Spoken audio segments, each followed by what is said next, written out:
우리 마음에는요, 눈에 보이지 않는 계산기가 하나 있습니다.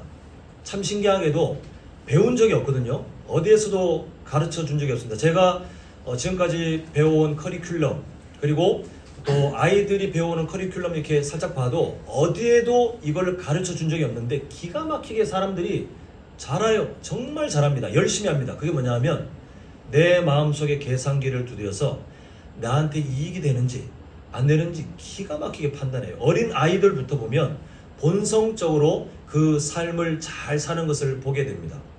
이걸 세상 말로 뭐라고 하냐면 이게 이기심에서 시작되는 건데요. 내 이익이 더 중요하기 때문에 다른 그 어떤 것과 비교해서 나에게 이익이 되나? 나에게 손해가 되나? 이걸 사람은 다 자기가 자신에게 가장 유리한 쪽으로 본능적으로 그거를 계산기를 두드리고 사는 그런 삶의 모습이 있습니다. 근데 사람이 살다 보면 이익을 찾는 것은 당연한 모습인데 그 이익이 어떤 가치를 넘어서면 범죄가 되잖아요. 그죠? 어떤 가치를 넘어서서 내 이익을 우선하면 사회에서는 범죄라고 합니다. 근데 더 넓게 보면 하나님께서 통치하시는 이 세상도 마찬가지거든요. 우리는 이 세상에서 할 수 있는 한 우리가 또 이익을, 우리에게 유익한 것들을 찾아가는 본성을 따라 사는 거 하나님께서 잘못됐다 하시지 않습니다. 다만 테두리가 있어요. 테두리.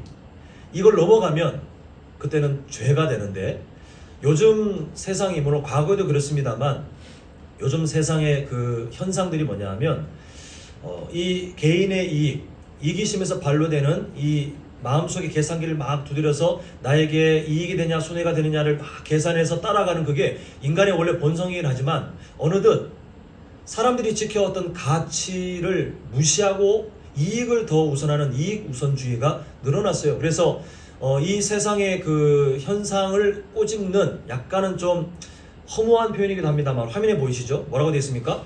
불의는 참아도 불이익은 못 참는다가 요즘 살아가는 사람들의 이 본심을 잘 드러내는 말이라고 합니다.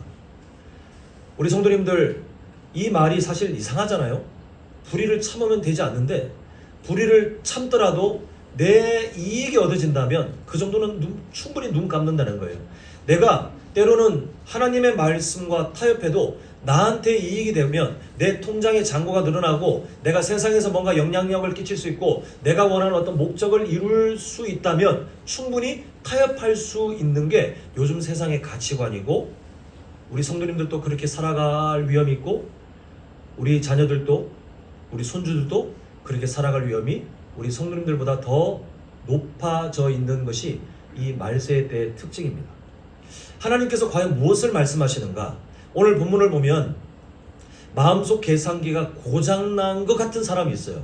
고장난 것은 아닌데 행동하는 걸 보면 고장난 것 같은 사람이 있는데요. 하나님은 그 사람을 통하여 우리에게 말씀하시고자 하는 바가 있더라는 것입니다. 자, 1절 봅니다. 그 고장난 듯 보이는 사람이 다윗인데요. 사람들이 다윗에게 전하여 이르되 보소서 블레셋 사람이 그일라를 쳐서 그 타작마당을 탈취하더이다. 지금 다윗에게 어떤 정보가 전달되는데 블레셋 사람이 침공해가지고 그일라라고 하는 지역이 지금 고통받고 있습니다. 이런 정보를 주는데 다윗의 처지를 아시죠? 지금 사울 왕에게 쫓겨다니는 도망자가 되었습니다. 우리가 저번 주에 보았던 상황은 하나님께서 일부러 다윗을 사울 왕 가까이 있는 유다 땅으로 가라 명령을 하셨습니다. 가가지고 발각되고 그 위험한 상황이 있는 상황인데 지금 빨리 도망쳐야 돼요. 빨리 사울 왕에서 멀어지고 이 유다 지역에서 빨리 멀어져야 되는데 지금 어떤 소식이 전해지냐면 그일라라고 하는 동족이 있는 그 지역에 블레셋이 침공해서 고통을 주고 있더라라고 하고 있습니다. 마음속에 계산기를 두드려야 돼요. 돕는 게 좋긴 하지만 그게 가치 판단으로 봤을 때 맞긴 하지만 지금 사울 왕의 칼이 다윗의 목을 겨누고 있고 지금 멀리 있는 게 아니라 가까이 있습니다. 빨리 도망쳐야 겨우 목숨을 부지할 수 있는 상황인데 지금 다윗이 뭘 하고 있냐면 돕고 싶어 합니다. 2절 보시면요. 이에 다윗이 여호와께 묻자와 이르되 내가 가서 이 블레셋 사람들을 치리이까? 하나님께서 뭐라고 하셔야 됩니까? 아니 너 지금 빨리 도망쳐야 너 산다 라고 하셔야 되는데 하나님께서 하시는 말씀 보니까 그래 가서 그 사람들을 도와라.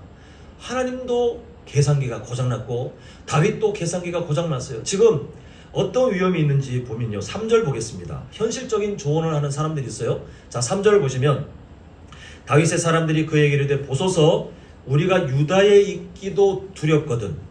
이게 무슨 말입니까? 지금 사울 왕의 군대가 언제 다가와서 우리를 죽일지 모르는 상황인데요 라고 말하고 있습니다. 지금 이대로 있으면 다 죽어요, 이걸 말하고 있는데 뒤에 이어지는 말든 하물며, 이것도 지금 문제인데 하물며 그일라에 가서 블레셋 사람들의 군대를 치는 일은 더 위험하다는 겁니까? 아니면 뭐 적당히 해도 된다는 의미입니까? 이 문장을 보면 딱 아시겠죠? 사울 왕이 지금 우리를 죽이려고 하는 상황이라 지금 빨리 지금 짐 싸서 빨리 도망쳐야 되는데, 블레셋 사람들과 싸우는 것은 더 말도 안 될 정도로 뭔가를 기대하는 게 희박한 상황이라고 지금 현실적으로 정확한 조언을 누군가 하고 있습니다. 근데 이때 다윗의 행동, 또 마음속에 계산기가 고장나 있어요. 자, 4절 보면 여호와께 물을 시간이 없습니다. 지금 빨리 도망쳐야 되는데 또 묻고 있어요. 다시 묻자온데 여호와께서 대답하여 이르시되 그래 내가 생각해보니 그건 아닌 것 같아, 도망쳐라 라고 하셔야 맞는데 그일라로 내려가서 내가 블레셋 사람들 내 손에 넘기리라 하신지라. 전쟁을 하래요. 싸우래요. 그 지역 사람들 도와주랍니다. 지금 다윗과 정예 군사가 있는 게 아니거든요. 우리 저번 주에 보았잖아요.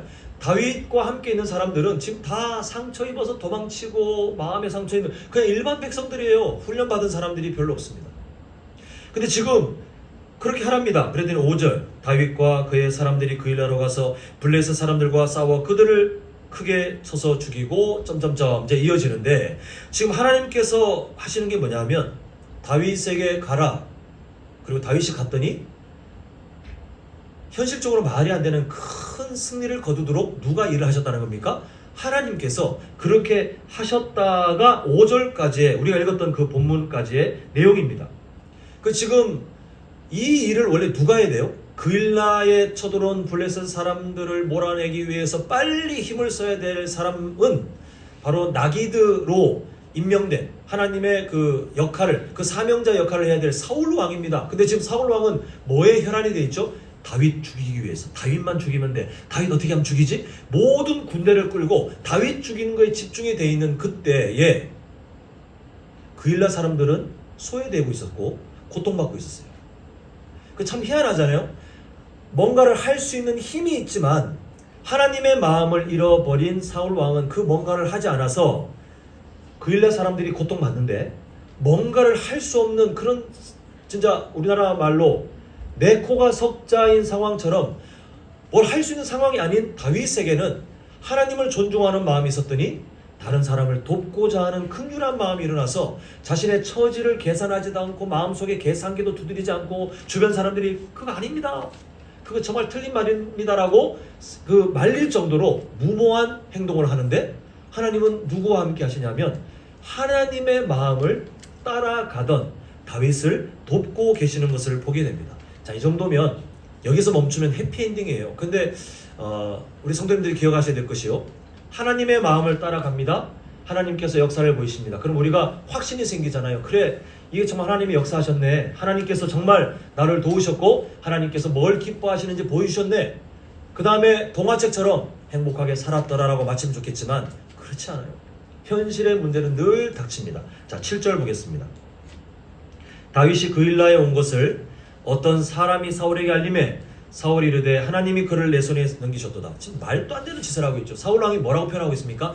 하나님이 그를 내 손에 넘기셨다. 하나님께서 무슨 사울 왕의 편입니까? 근데 지금 착각하기를 자기가 원하는 정보가 들어왔는데 다윗이 본인에게서 멀지 않은 곳에 있다는 정보를 얻고는 쾌재를 부르면서 하나님이 나를 도우셨다, 말도 안 되는 해석을 하면서 달려가는 것을 보게 됩니다. 자, 8절 보시면 사울이 모든 백성을 군사로 불러 모으고 그일라로 내려가서 다윗과 그의 사람들을 애워싸려 하더니, 이럴 바에 그일라 사람들을 도와주면 되잖아요.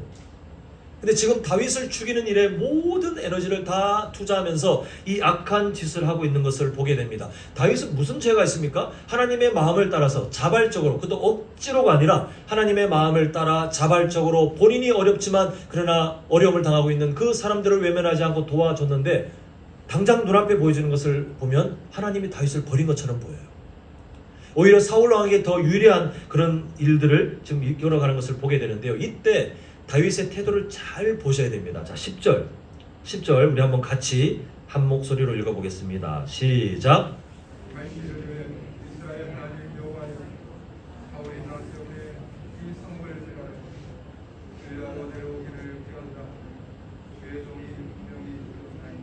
자, 성도님들께서 다윗이라면 뭐라고 기도하셔야 맞습니까?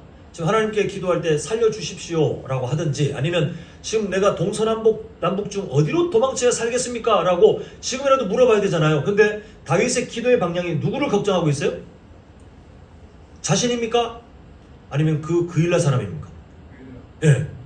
이게 지금 마음속에 계산기가 고장난 사람이에요. 근데 사실 마음속에 계산기가 고장났다는 것은 제가 일부러 하는 표현이고, 그렇게 보일 뿐 다윗은 계속 지금 뭐라고 했냐, 마음속에 저울이 있다고 했잖아요. 우리가요, 자신의 생명을 지키고자 하는 마음도 있지만 그일라 사람들이 이전 주에 우리가 보았죠. 다윗을 도왔다는 이유로 제사장들이 다 몰살당했습니다. 이 마음에 짐이 있어요. 그 다윗이 그일라 사람들에게 도움을 받은 것도 아니고 그 사람들을 도왔는데, 이렇게 떠나가면 다윗에게 이 사울 왕이 갖고 있는 포악한 마음, 이 폭력성을 가지고 또 똑같이 제사장들을 학살한 것처럼 이 그일라 사람들을 학살할 것이 너무 분명했기 때문에 이 다윗은 그걸 걱정하고 있습니다. 하나님, 어떻게 됩니까? 지금 이 사람들 어떻게 됩니까? 지금 이게 말이 안 되는 순서예요. 우선순위가 자기를 먼저 봐야 되는데 그 이기심을 이기고 이타적인, 마치 예수님의 성품과 같은 그 모습을 보이고 있는 것을 보게 됩니다. 그런데 기가 막힌 말을 또 하나님께서 다윗에게 전하십니다. 자, 12절 보십시오. 보면 다윗이 이르되 그일라 사람들이 나와 내 사람들을 사울의 손에 넘기겠나이까 하니 여호와께서 이르시되 그들이 너를 넘기리라. 지금 다윗이 뭘 걱정하냐면, 이제 목숨을 지키기 위해서 과연 그일라 사람들이 어떤 선택을 할 것인가. 이 그일라 지역 사람들도 마음속에 계산기가 있어요.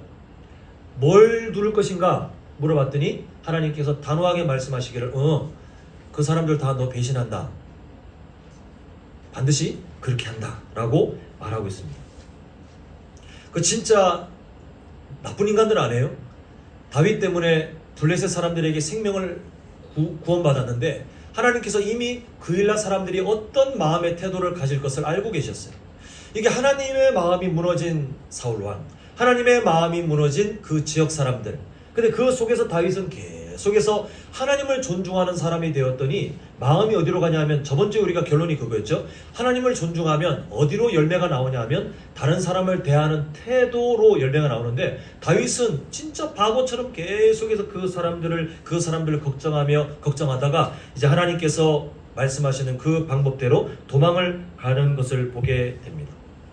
여기서 멈추면 그나마 다행인데요. 자, 우리 19절 한번 보시겠습니다. 19절 보면, 그때 10사람들이 기브아에 이르러 사울에게 나와 이르되 다윗이 우리와 함께 광야 남쪽 하길라 산 숲을 요새 숨지 아니하였나이까. 이게 뭐냐면요, 이제는 자발적으로 다윗 봤소, 사울 왕한테 충성을 맹세하는 거예요. 다윗 봤습니다. 그러니까 우리는 좀 놔주시고 저 다윗 잡아가시고 우리는 제발 평안하게 해주세요. 이런 자발적인 제보자들이, 그렇게 다윗을 색출하는 일에 헌신하는 지역 사람들이 나타나기 시작했습니다. 자, 20절. 그러한 적 왕은 내려오시기를 원하시는 대로 내려오소서 그를 왕의 손에 넘길 것이 우리의 의무이니다니. 21절. 사울이 이르되 너희가 나를 긍휼히 여겼으니 뭐라고 합니까? 여호와께 복받기를 원하노라. 자, 이 말이 의미가 있을까요, 없을까요? 딱 봤을 때 하등 의미가 없어요. 말을 하는 사람도 여호와께 복받기를 원하노라를 말할 자격이 없어요. 자기가 취해서 하는 말입니다. 듣는 사람이 들어봐야 아무런 의미가 없어요. 왜요? 하나님께 복받을 짓을 한 게 없어요. 우리가 이런 실수에 빠질 때가 참 많이 있습니다. 내 종교적인 색채에 취해서 하나님의 마음과 동떨어져 있는데 그냥 하나님의 이름을 이용해서 복받아라, 아니면 복받겠네, 하나님의 마음을 떠나 있는 자리는 아예 의미가 없어요. 아예 의미가 없습니다.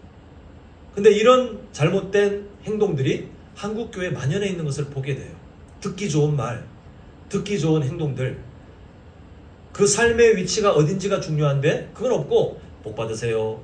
그럼 복 받는 것처럼 착각하고, 또 내가 그렇게 말하면 마치 내가 그렇게 복을 전하는 어떤 능력이 있는 것처럼 착각하는 그런 목회자들이 실제로 많지만, 복은 사람이 주는 게 아닙니다. 복은 있잖아요, 철저히 그 사람과 하나님과의 관계에서 나와요. 제가 요 산 이름 정확히 모르겠는데 산에 올라가서 40일 금식 기도하면서 여러분들의 이름을 부르며 하나님 이 복을 주십시오. 아무리 외쳐봐야 성도님들께서 하나님과의 관계가 깨어져 있으면 아무런 의미가 없어요. 저만 배고픈 거예요. 반대로 성도님들께서 하나님과의 관계가 친밀함, 그 친밀한 관계에 목숨 걸고 살아가시면 하나님이 약속한 성경 66권에 있는 그 복들이 우리 삶에 정말 하나님의 신비한 일들을 통해서 우리에게 부어주실 줄 믿습니다. 지금 이렇게 사울 왕도 헛된 짓을 하고 있고 그 지역 사람들도 살기 위해서 그 악한 왕에게 충성하는 이 혼란스러운 상황들이 오늘 본문에 있으면서 결국 이 제보 때문에 다윗과 그의 추종자들, 그 따라가는 사람들은 결국 포위되어서 죽기 직전의 상황까지 놓여지는 게 오늘 전체 본문의 내용입니다.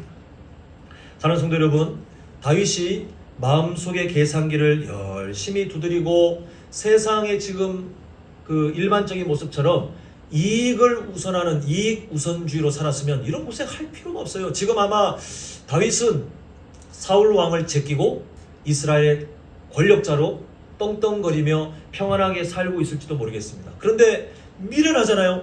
하나님을 존중하는 사람으로 살다 보니 자신의 이익을 포기해야 돼요. 자신이 가져야 될 평안도 다 버려야 돼요. 억울한 일도 다 당해야 돼요. 지금 다윗에게 덮쳐 있는 그 모습들은 사람들이 보기에는 이렇게 말할 수 있어요. 그럼 다 당신이 선택한 일이요. 맞잖아요. 그죠? 선택한 일이 맞습니다. 하나님께서는 다윗이 선택한 그 일에 즉각적으로 하나님이 다 갚아주시는 것이 아니라 역사의 긴 시간 동안에 다양한 목적을 갖고 계시는데 다윗이 과연 예수님의 그 이름을 예표할 만한 왕인지를 드러내시기 위해서 연단의 시간을 두시고 또한 그 연단을 통해 다윗이 다른 그 어떤 사람보다 하나님의 마음을 진짜 알아가서 나중에 뭐라고 평가받습니까? 너는 내 마음에 합한 왕이로다. 이런 말을 들은 사람이 없어요.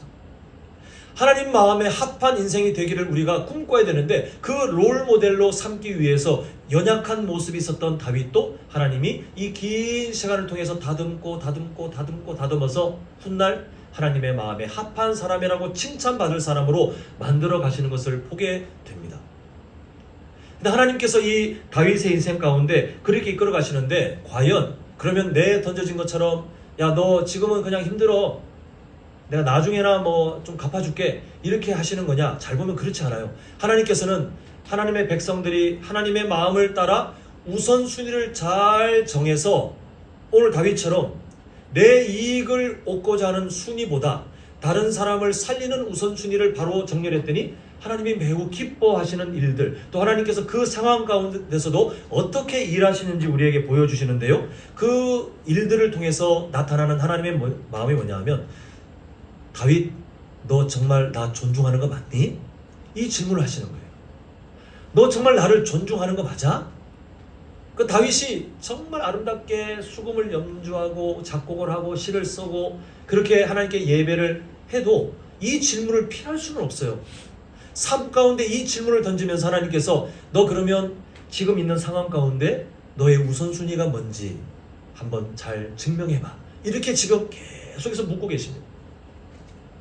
나중에 이제 푸른나무 제자훈련 과정이 진행되면 이 주제를 한번 제가 깊이 다루긴 할 텐데 창세기 2장의 선악과에 대한 설명이 나올 때 많은 사람들이 불편합니다. 왜 굳이 그 나무를 창조하셔가지고 하나님 때문에 죄가 시작돼서 지금 내가 고생하네 이런 분들을 정말 많이 봤어요. 정말 많이 봤어요.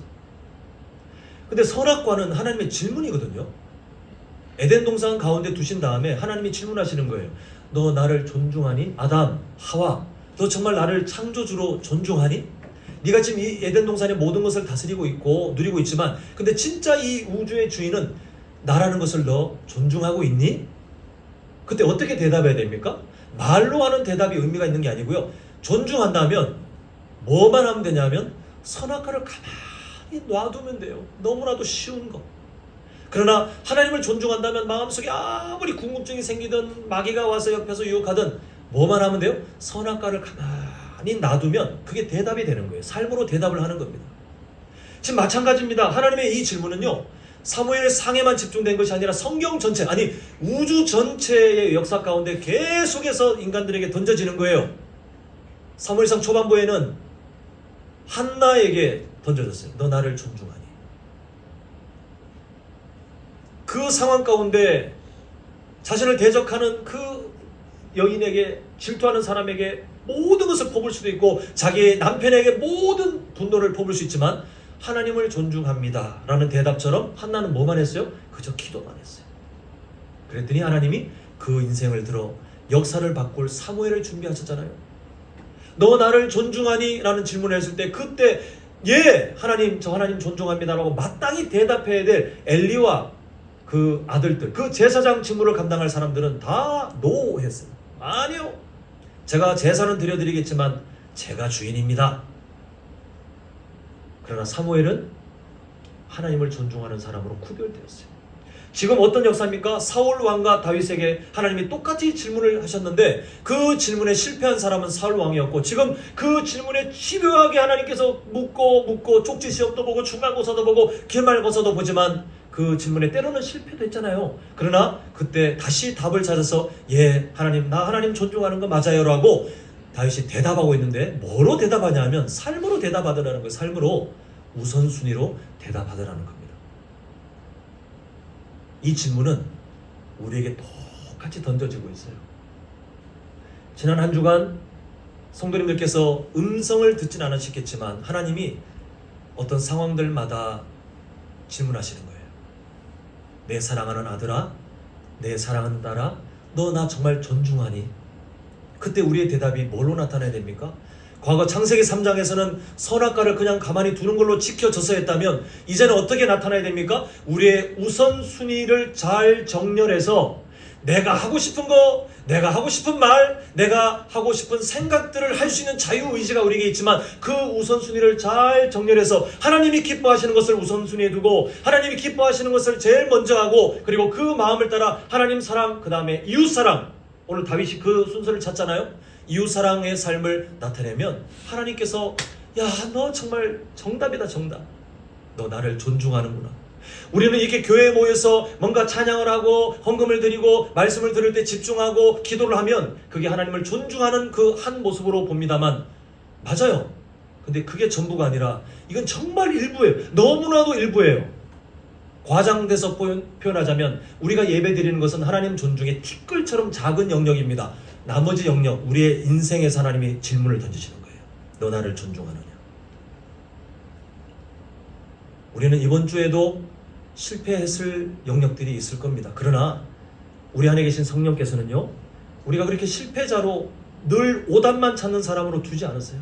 때로는 우리 안에 양심을 건드리십니다.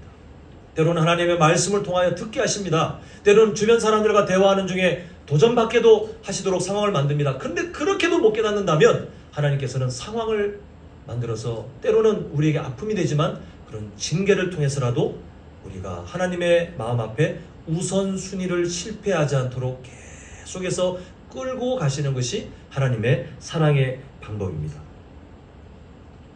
우리 성도님들, 이 질문에 정답을 잘 말씀하셨으면 좋겠어요. 우선순위입니다. 불의를 참아도 내 불이익은 못 참지 하는 이 세대의 지금 특징들이, 그래서 온갖 가치들이 무너지고 심지어 교회 다니는 사람들도 그저 이익을 얻는 것에 최선을 다하는 그런 말세의 때가 되었습니다만, 우리는 우선순위를 잘 정렬하셨으면 좋겠어요. 그게 복의 시작입니다. 근데 오늘 하나님께서 다윗에게 갚아주시는 걸 볼게요. 자, 14절 보겠습니다. 다윗이 광야의 요새에도 있었고 또 십광야 산골에도 머물렀으므로 사울이 매일 찾되. 자, 그 다음에 뭐라고 되어 있죠? 빨간 글씨 함께 읽겠습니다. 자, 시작.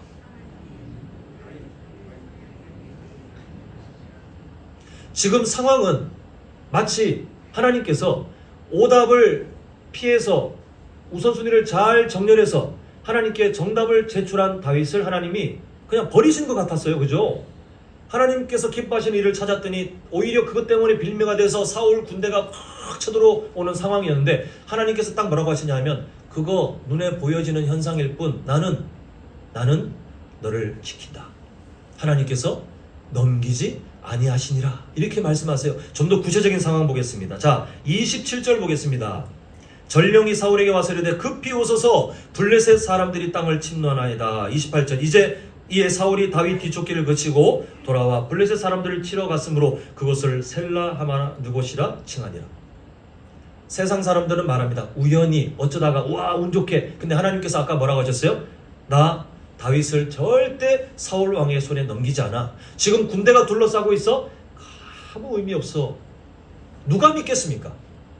누가 그 하나님을 믿겠습니까? 지금 포위되어 있거든요. 지금 잡히기 직전인데 그때 하나님께서 어떻게 하시냐면 블레셋이 본토에 사울 왕이 지금 왜 눈앞에 지금 다윗을 잡는 것에 혈안이 되었던 이 사울 왕이 다윗을 이제 잡기만 하면 되는데 왜 포기한 줄 아세요?